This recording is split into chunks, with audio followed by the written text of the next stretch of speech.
13 signs you are having sex with a narcissist and how to leave them. It feels like addiction, not connection. There's a reason you feel like you're stuck in a cycle you can't break. It's not just emotional, it's chemical. They have hacked your nervous system. You crave them like a drug because they trained you to. They seduced you, not just physically, but neurologically. Every kiss, every touch, every look was calculated. They built anticipation like a trap. The buildup was intoxicating, and the payoff left your body soaring, but your spirit aching. That's not love. That's trauma. Playing dress up. You keep going back, not because it feels good all the time, but because you can't handle the crash when they're gone. You don't miss them. You miss the hit, the high, the illusion of intimacy that mimics affection but delivers devastation. When you're with them, you feel chosen. You feel desired. You feel like you're the center of their universe until you're not. And when they pull away, they leave you starving for another taste, like a junkie crawling back for more. They never give you consistency because stability is the death of their control. They want you hooked, not healed, because if you were healed, you'd see them clearly. And if you saw them clearly, you'd never stay. You don't even recognize who you become. You find yourself rationalizing red flags. You excuse cruelty because the sex is intense.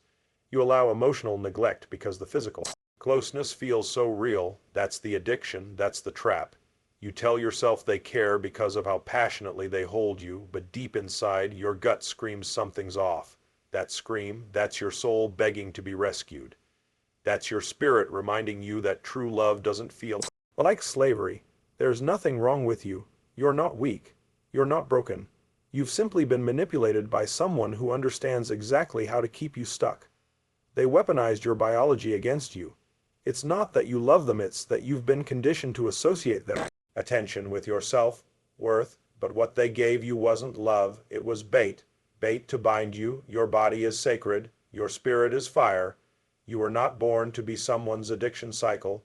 You were born to be free, fully alive, fully seen, fully respected, and that freedom starts with facing truth. Every moment you spend with them strengthens the chain, but every second you choose you, every second you say no more weakens it. It's time to break that chain. Addiction to a narcissist isn't about passion. It's about pain disguised as pleasure. The real passion begins when you start to choose peace, and the first step, admitting that this isn't love, because when you can name it, you can tame it, and once you tame it, you can take your power back. You feel empty after not fulfilled. There's a silence after being with them, not a peaceful silence, a hollow one. You lie there wondering, why do I feel worse now than before? You feel used, not connected, abandoned, not adored. That's not what love is supposed to feel like. When two souls connect in intimacy, there's a sense of grounding, a sense of peace. But with a narcissist, there's always this aching gap, a void where love should live. Because they were never making love, they were consuming you. They don't enter the bedroom with love in their heart. They come with ego, with conquest, with performance. And when it's done, they retreat emotionally distant, physically cold, mentally gone. You crave closeness, but all they deliver is collision. Your body feels touched, but your soul feels untouched. And that ache, that is your warning signal screaming, this is not connection. They disappear after intimacy, sometimes not physically, but emotionally. They become unreachable, detached, as if the moment never mattered, as if you never mattered. Because for them, you didn't. They don't ask you how you feel. They don't check on your emotional experience. They don't hold you afterward. There's no tenderness, no bonding, just withdrawal. The lights go off, the affection dies, and you're left alone with yourself. Doubt. You start to think it. You blame yourself. Maybe you weren't good enough. Maybe you're too sensitive. Maybe you're expecting too much. But it's not your expectations that are too high. It's their effort that's non-existent. They see you as an object, not a partner. They see sex as power, not partnership. They enter your world only to extract, not to invest. And the longer you allow it, the more you begin to believe you deserve it. But here's the truth. You don't deserve emptiness. You don't deserve to be someone's trophy. You don't deserve to feel like you're alone, even when you're skin to skin. That's not intimacy. That's emotional robbery. Real love lingers. Real intimacy leaves warmth behind. You feel more whole, not less, but with them, you always leave feeling like pieces of you are missing. That's the cost of staying. That's the price of pretending it's okay. You weren't made to be emptied. You were made to be filled with truth, with connection, with reverence. You were designed for sacred love, not selfish lust, and you have the power to rise from this. Start by believing your emptiness is not your identity, it's a signpost pointing to your liberation. You were meant for more, and deep down you already know that. They shame you, then demand you perform. It starts subtly, a joke about your body, a backhanded compliment, a comparison to someone else. You laugh it off at first, telling yourself not to be sensitive. But that sting, that's not weakness, that's your intuition. Screaming, "This is wrong." They chip away at your confidence until you question everything: how you look, how you move, how you sound. Then, as if nothing happened, they demand performance. Not intimacy, not love, a performance. One where they're the director and you're the puppet. They'll tell you what turns them off: your weight, your skin, your attitude. Then turn around and expect you to light up like a porn scene the second they're ready. That's not attraction, that's dominance, that's control. You start to feel like you owe them something, like their approval is your prize. Compliance, like if you just perform better, if you just do more, maybe this time they'll really love you. Maybe this time they'll stay warm. Maybe this time they'll validate you, but they never do, because that was never the point. Their goal isn't connection, it's control. Shame is their leash. Guilt is their cage. They make you feel small so you'll reach for them to feel big again. Every insult plants a seed of insecurity. Every command waters it. And before long, your worth isn't something you own, it's something they ration out based on how well you serve them. That's not love. That's spiritual erosion. You start avoiding your reflection. You flinch at compliments because they don't match what the narcissist told you. You censor your truth because your truth might upset them. You shrink, and you tell yourself that shrinking is sexy. But your soul wasn't born to shrink. You weren't created to bow. You weren't designed to be someone's emotional servant, and no amount of pleasure can erase the pain of being degraded first. They don't want your joy, they want your submission. They don't crave your soul, they crave your silence. And once they've shamed you into compliance, they act like you're the problem if you protest. But here's the breakthrough. You don't need to earn respect. You already deserve it. You don't need to buy love with your dignity. You don't need to destroy yourself to be seen as desirable. You were born worthy. The moment you stop apologizing for your voice, your shape, your desires, that's the moment you become untouchable. They can't shame what you refuse to be ashamed of. They can't dominate what refuses to bow. Let them go. Let their insults fall to the ground.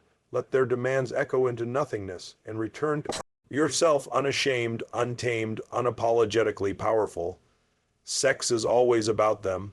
From the start, it's their show, their pace, their preferences, their finish line. You're just a coast. Are in their fantasy, not a participant in mutual passion. And deep down, you feel it. You always have. You try to please them. You want them to be happy. So you listen, you adjust, you sacrifice. But every time you give more, they take more. And no matter how much you give, it's never enough. Because this was never about connection, it was always about control. You begin to realize something gut-wrenching. Your pleasure doesn't matter to them. Your needs are a nuisance. Your voice is a distraction. They care more about your obedience than your orgasm. They want your body to respond, but they don't want your soul to speak. They want you to be present physically, but absent emotionally, because your emotional presence threatens their illusion of power. When you try to shift the focus, they resist. They act offended, as if your desire to be seen makes you selfish. But the truth is, they are the selfish one. They want sex without intimacy, submission without connection, possession without love. This isn't just bad sex, this is spiritual betrayal. It's being touched without being treasured. It's being entered without being honored. It's being consumed without being considered. And over time, that takes a toll. You stop reaching for what you want. You stop expecting reciprocity. You go numb, and in that numbness, you lose pieces of yourself you didn't even know were dying. You start to equate passion with performance. You measure your value by how satisfied they look. You train your body to please them while your heart grows quieter and quieter, until one day you don't recognize yourself, but deep within you the truth is still burning, that fire that says this is not love, that voice that says you deserve more, that whisper that says this ends now. That voice is your power, don't silence it. When sex is only about one person, it's not sacred, it's selfish. When your needs are ignored, you're not in a relationship, you're in captivity. And your body was never meant to be someone's battleground. Real intimacy listens, it learns, it loves. Real intimacy is mutual, it's soulful, it's safe. And once you taste that, you'll never go back to this counterfeit connection. You're allowed to want more. You're allowed to walk away from being treated like a means to an end. You're allowed to say, my body is no longer available to someone who cannot honor my spirit. You feel more controlled than connected. You can sense it the moment the door closes. Energy shifts. You're not equals your property. You're not a lover, you're a possession. And while they smile, touch, or whisper sweet words, you know what's really happening. You're being dominated, not desired. They don't ask, they expect. They don't invite, they demand. Everything is framed as seduction, but beneath the surface, it's control. You're not collaborating, you're complying, and every time you do, a piece of you goes silent. The bedroom becomes a stage for their ego. They decide when, how, and if it happens. You adjust yourself to avoid conflict.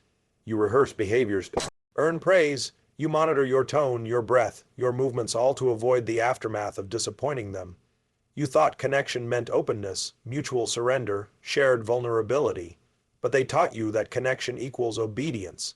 And when you stop performing, when you resist, hesitate, or simply want something different, they punish you with silence, with sarcasm, with withdrawal. You're not making love anymore. You're avoiding emotional consequences.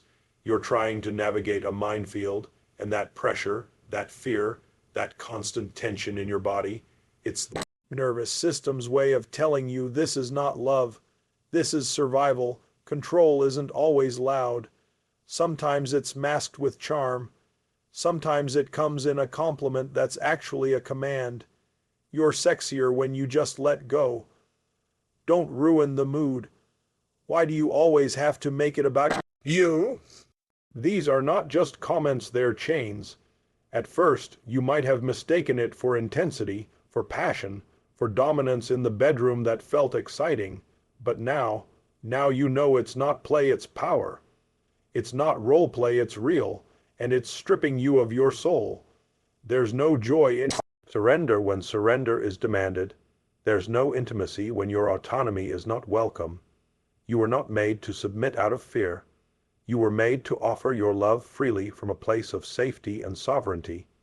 If you feel like you're losing yourself in the process of being with them, then stop, look, listen to your body. Your body keeps score and it never lies. Do you feel connected afterward or discarded? Do you feel more alive or more erased? Do you feel celebrated or controlled? The answer is your truth, even if you've been taught to silence it. True intimacy allows both people to feel seen, heard, valued. Control erases you to inflate the other. And if someone needs you silent to feel powerful, they are not powerful at all. You can reclaim your space. You can reclaim your voice. You can say no more. Because the most radical act of self-love is walking away from anyone who demands you shrink in order to be loved. Control is not passion. It is a prison. And today, the key is in your hands. You don't know how to leave, but you know you must. Here's the raw truth. You've probably thought about leaving 1,000 times. After every degrading moment. After every cold withdrawal. After every time you gave everything and got emptiness in return. But something keeps pulling you back, a force stronger than logic, deeper than reason. You don't stay because you love them. You stay because the trauma has confused your compass. You stay because part of you still believes maybe, just maybe, this time will be different. This time they'll see you. This time they'll treat you right. But they won't. Not because you're unworthy. Not because you're not enough. But because they are incapable of seeing beyond themselves. Narcissists don't build bonds. They build traps, and you've been caught. They confuse your mind, then make you question your intuition. They isolate you from your power, then offer themselves as your only source of validation. It's manipulation dressed up as intimacy, and it's time to break the spell. Leaving a narcissist isn't just walking away from a relationship, it's an exorcism. You are pulling yourself out of a psychological entanglement so deep it wrapped around your identity. That's why it feels impossible, but it isn't. You must start by facing the truth without flinching. This is not love. This is a cage. You don't have to justify your pain any longer. If your soul is exhausted, that's reason enough.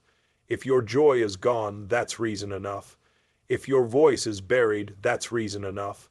Then you need a plan, not a performance, not a dramatic goodbye that gives them a chance to love. Bomb you again. A plan, quiet, tactical, precise, one where you reclaim your strength before they sense your power returning.